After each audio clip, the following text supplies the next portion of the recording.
It does raise an eyebrow that he gets better as everyone gets worse. When Stephen A. Smith and Max Kellerman speak on live ESPN, the boxing community pays attention. This time, all eyes were on Jake Paul. According to both analysts, the controversial YouTuber turned boxer might actually have some serious challenges ahead. On national television, they dissected Paul's career, highlighting his dramatic physical transformation, the huge jump in weight over just a couple of years, and the growing chatter about potential performance-enhancing substances as he prepares for his bout against Gervonta Davis. And this isn't just speculation from fans.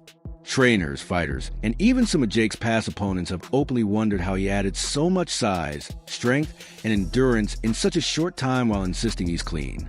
As Stephen A. put on First Take, "You're telling me this YouTube star goes from casual athlete to a heavyweight level threat in just a few years, and no one is allowed to ask questions?"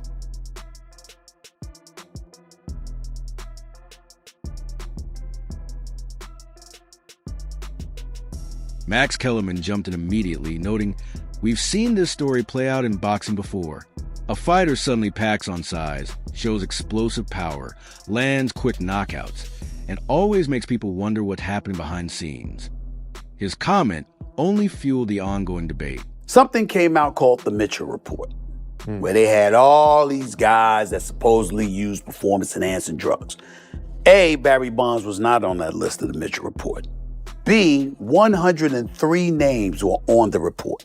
C, none of them hit 73 home runs in the season. I mean, we're not pretending he wasn't on steroids. That's right. I mean, I know that. You could see him how skinny he was. Right. And then, 1 year he came into camp, he was a lot heavier, and he Yes. said, I'm out of shape. And, yeah, but who puts on weight in the mandible? That's right. How about that? How about that? You're absolutely right. But I'm just saying. At this point, Jake Paul's career teeters on the edge, balancing between pure showmanship and ongoing controversy. Please tell me more. Nevada State Athletic Commission and USADA, the testing organization, which refuses to use the most kind of sophisticated tests that can test for these synthetic epitestosterone, etc., masking agents, on the grounds that they're too expensive, even though USADA, who never catches anyone, they once caught one fighter, and that was after public pressure was brought to bear, because they caught him multiple times, they never really wanted to do anything about it, and enough public pressure was brought to bear that they actually did something about it. This organization, USADA, costs like 10 times as much as this organization, Nevada, which actually tests and catches fighters. So the real big question from all this is, why insist on USADA, the more expensive test? And the answer is because you're purchasing a result. The inference here is you're purchasing the result you want. It's worth remembering that these aren't the first allegations Jake Paul has faced. Fighters and insiders like Dylan Dennis, Mike Perry, and Dana White have publicly questioned his rapid transformation. Back in 2022, Dana White even called for 2 full years of random drug testing to put the claims to the test. I think he's taking steroids. Yeah. I do 100%. I'm willing to bet that. All the money that I have, I'd bet. I've always had my suspicions, and I And dude, I'm not even sitting here being like, fuck him for that at all. I just want to make that clear. Okay. I mean, but in combat sports, what do you think? Do you think he is or he isn't? I think he has for sure, but I don't know if he is currently. Why would he not? Why would he not? If Well, that's what I'm saying. He's looking in the mirror. He's in his bathroom, and he's like, Dylan, I'm gonna kill this kid. He's like injecting his because he's like, I gotta protect Nina. Yeah, facts. And he did. Fair play to him. He did. Listen, and he's like, for all the criticisms, he's looking a little more angular in the face. The thing I've always thought is like, how do you get bigger and then lean out as you get bigger? I don't know that I'm not. How do you get bigger and then lean out as you get bigger? Like, it's usually a process of getting bigger, leaning. He's leaning now out you're on to as it. he's Now you're see, that's exactly what I'm talking about. Jake may have brushed off the claims in the past, but the timing couldn't be more awkward. He's gearing up to face Gervonta Tank Davis, one of boxing's top pound-for-pound fighters, and the discussion around performance-enhancing drugs keeps resurfacing. And maybe if you could let me in on some of that, whatever, I don't know, the special stuff that you might be taking, I don't know. This nigga looks like a hot pocket, bro. Everyone says he be doing type of PEDs, and I be in a crib. Yeah, bro. Like There's no way. Whatever stuff I'm taking ain't working, bro. Actually, like, what do you think it is that about Jake that makes people say that he's on something? Like, what? Like, is it just the fact that he's progressed so much in the sport? Like, I don't know why I couldn't put put any weight on and you were able to put on, you said 230? I can gain weight so easy. Even before training camp kicked off, fans were sharing side-by-side comparisons of Jake from his early boxing days versus now. The transformation is striking. Broader shoulders, more muscular arms, and veins that stand out almost like a bodybuilder preparing for a show. Not one that's really taken my interest at all. Them fights don't really bother me. I might flick it on if it's casual and about, but I'm not following the build-up or interested in it really. Who wins? I think it's obvious that Davis would win, even with all the size difference, but again, I wouldn't put anything past that kind of showman, stagey kind of fights. When you step into the ring against someone 60 pounds lighter, and there are whispers of performance enhancers, it stops being a fair fight. Many are starting to see this matchup less as boxing and more as intimidation. Tell people what your workout is like and tell people how much you work on boxing and being in shape. We're waking up, at the track, running 800 meter, 400 meter, 200, 200, 800, 400, 200, 200, 200, sparring, sprinting, all types of workouts, push-ups, pull-ups, sledgehammer, tire flips, jogging 5 miles after that, abs, getting punched in the stomach nonstop, and then doing it all over again the next day. Ice baths, recovery, yoga, meditation, visualization, manifestation of winning the fight. And I think people get confused by me promoting the fight. They think I'm just like messing around by making these skits and having fun. And they think I'm, not going to come in and take this guy's head off. At 6 feet 1 inch and 225 pounds, Jake Paul now looks more like a cruiserweight linebacker than a typical boxer. Javante Davis, by contrast, stands 5 feet 5 inches and competes at 135 pounds. Their fight is set at a catch weight of 195 pounds, a gap that's more than just noticeable. It's massive.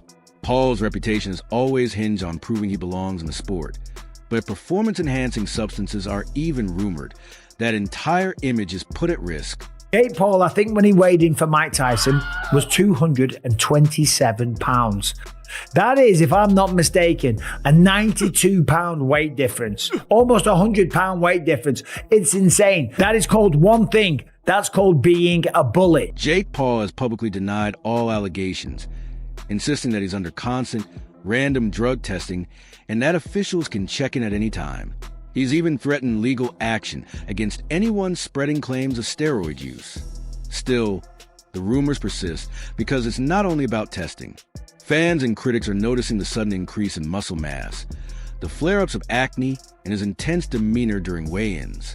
In today's social media-driven climate, appearances alone can shape the story, and the optics keep fueling speculation. I respect Jake Paul as a marketer, promoter, but as a prize fighter, I don't, because I've been around the game of boxing for over 20 years. If you're calling yourself a professional boxer, stop fighting people that are 50 years old. Bro, he's fighting the retired MMA fighters, the UFC fighters that are like 40 and 50. You know why? Because you could fix those fights and it's not illegal. It's exhibition. Fans are left wondering how Jake Paul managed to gain almost 40 pounds of solid muscle while remaining in fighting shape.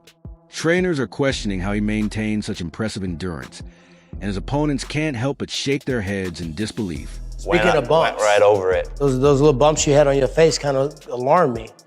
You wouldn't be happening to taking PEDs, are you? Listen, if you want to build in excuses right now, No, I'm just asking. Go ahead. Because I was just wondering. I looked at your face, it looked kind of serious. You had some rage and you acting all unorthodox. Those are signs of the PEDs. I'm enraged. I'm not enraged at all. Are you taking PEDs? No, sir. Not at all. Okay. No, sir. That's you think what he's on PEDs? I don't care. You can be on horse tranquilizer steroids. You can get a whole new body from Walmart. You still getting slept. Meanwhile, Gervin Tank Davis is observing everything quietly, calm and collected. But with Tank, calm often signals focus and intent. After his draw with Lamont Roach, critics question whether he had lost his edge and hunger. Now, facing Jake Paul, this fight takes on a personal significance that goes beyond the sport.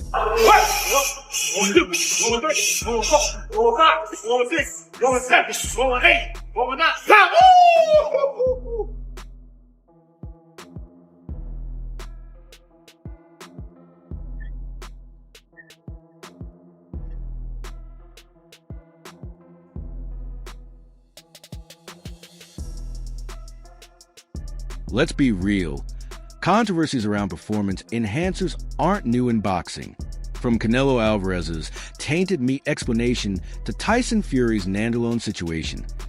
Questions about substances have long been part of the sport's complicated history. The exhibition match of Jake Paul and Gervonta Davis, what's your thoughts on that? Just overall, do you feel like Gervonta Davis is more checked out than being checked in boxing right now? ¿Sientes que Gervonta Davis está más desenganchado del boxeo que enganchado con el boxeo, considerando lo que aceptó con Jake Paul? Sí, totalmente. I don't think Tank cares about what it does for the sport. I think, and I get it, like I was very open and honest with my last fight and the things around it. Tried not to be before because I didn't want anyone to, you know, not be excited for what was a good fight on paper, definitely. But when you kind of lose that love for the craft and the discipline, and getting in the ring don't mean as much as it did when you was growing up and on the way up. I've kind of seen that in Tank. Now, he had a hard fight against Lamont Roach Jr. and that might have been a part of it. Like, wow, man, this is getting hard against fighters that I think I'm levels above, and turned out on the night that I wasn't. And not only that, with prize fighters, I hope, for the little people of the world, I hope Jake Paul gets absolutely starched by someone nearly half his size. Jake Paul's situation feels unique because he didn't come up through traditional boxing. He's a media personality who thrives on showmanship. And when showmanship meets intense physical transformation, questions are bound to arise. He maintains that he's clean, even saying it's flattering that people doubt his natural ability. But that's the same defense often heard in other sports when athletes fail drug tests. All right, I'm going to bring up the elephant in the room. Let's talk about PEDs, because that's the reason why guys don't fight as often either. They've got to clear their systems from their PED use. So just to be honest, guys. So if you have a fighter who is using something or whatever, you're not going to see them fighting as often because it's a lot easier to get caught if you're not having that downtime to clear anything out of your system that's not supposed to be there. So let's be serious. I know we don't want to talk about the elephant in the room, but somebody's got to bring it up. Today it's me. The bigger issue is Jake's impact beyond the ring. He's more than just a boxer. He's a public figure and a brand. Millions of young fans watch him and see his path as proof that you can bypass the traditional route and still succeed. If it ever emerges that performance enhancers played a role in his success, it could seriously damage the reputation he's built. Always love to make rumors up about me, but I do drug testing, the commission drug testing right before the fight, all these types of things. They should focus on Canelo and his team, not on Jake Paul. Yeah, Jake he's Paul popping. Has been clean It's time so and crazy. time again. It's so crazy that people that actually pop for this, they don't call him out. And then I'm over here looking like a doughboy. I got love handles, dog. That's after not eating for 3 weeks, basically. So if I was on that, it wasn't working. At the same time, the matchup is quickly becoming one of the most buzzed about events of the year. Netflix is heavily involved in promoting it, offering behind-the-scenes access to both fighters' training camps, in-depth training footage, personal stories, and all the cinematic elements that make it feel like a major sports event. There was a lot of guys doing steroids, and they still passed drug tests because they knew how to cycle off, or when they got to the weigh-in, and they knew what was getting tested for and what. Several boxing experts and commentators initially dismissed the fight, labeling it more spectacle than serious competition. If Jake Paul wasn't Jake Paul, if he wasn't this YouTube guy, Right. He was just a boxer, and you see a boxer knock out the former UFC welterweight champion, not just the former, but one of the best ever, knock him out with one punch like that, you're like, oh man. Have you seen this Jake Paul dude coming up? He's fucking for real. Because nothing about watching him fight screams like he's in over his head. If it wasn't that big YouTube star, you'd be like, that dude's got dynamite in his head. Regardless of opinions, fans are sure to watch in large numbers, and both fighters are set to earn significant paydays. Wynn took a circus show fight, and he said he was going to retire. I believe him. Why do you say he's a circus show fight? It's just for and giggles. Jake Paul's 200 pounds, and he's whatever he is. So I spoke to Roberto Diaz over in Florida, and I know he's part of your team. He was a little bit upset when all that news came out. He called it a duck. Would you call it a duck? For sure. You can call a spade, for sure. If we're contracted to fight and you go and take another fight, you breach that contract, you go take another fight, that's a clear duck. I mean, obviously.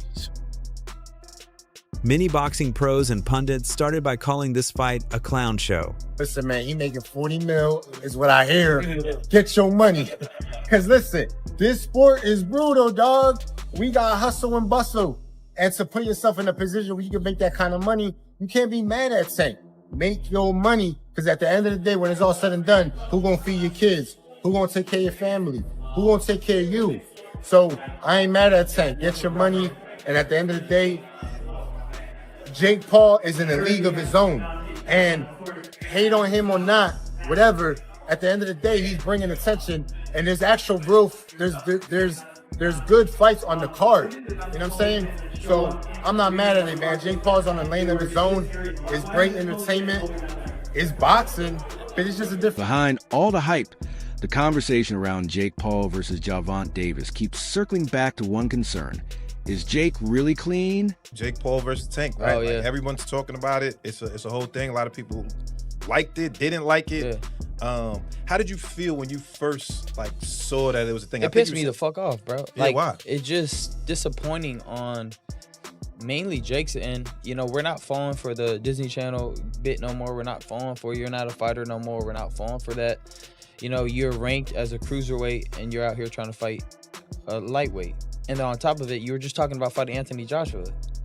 That doesn't make no sense. And, you know, I just felt like it was a disgrace to boxing and kind of it was not a good move by Jake Paul. You know, I understand people saying, you know, Gervonta got to go get his money, you know, blah, blah, blah. But, like, we're not talking about that shit. We're talking about the sport, bro. We're not talking about, oh, you got to get that money, bro. Yeah, but everybody's open to criticism. That's the whole point of this media shit. That's why they talk about basketball players. They don't talk about, well, LeBron's making too much. Like, nobody cares, bro. If LeBron's missing the shot, he's missing the fucking shot. So at the end of the day, bro, I just thought it was a disgrace to the sport. Because on one end, you know, you got the casuals, right? The casuals don't see the weight difference. They see Jake Paul and Gervonta Davis. Yeah. And if Gervonta Davis doesn't fuck up Jake Paul, they're going to think Jake Paul is some pound-for-pound champion type. Drop your thoughts in the comment below. And don't forget to like, subscribe, and turn on notifications for more updates.